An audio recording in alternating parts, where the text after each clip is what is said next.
Hey guys, this video is about finding those evildoers that is lurking behind your computer, running in the background and slowing your computer down and making you lose your friendship in Dota. So let's check out who is using your resources. Press Ctrl Shift Escape on your keyboard together and you shall see Task Manager. Go to the Startup tab. And inside here you shall see all the big corporation that is stealing your resources, stealing your data and stealing your privacy.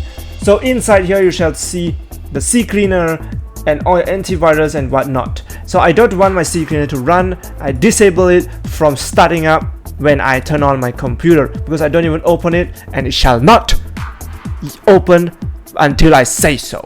Okay, I am the boss. This is for Windows 10. Now for other Windows, the start menu, go into MS Config.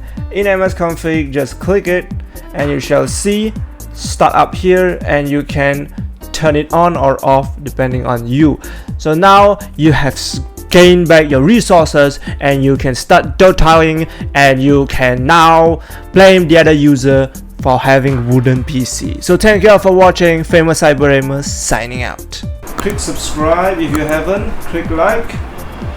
Go to the end of my video and click the playlist. In the playlist there are all my videos all at the corner and right side. So thank you all for watching.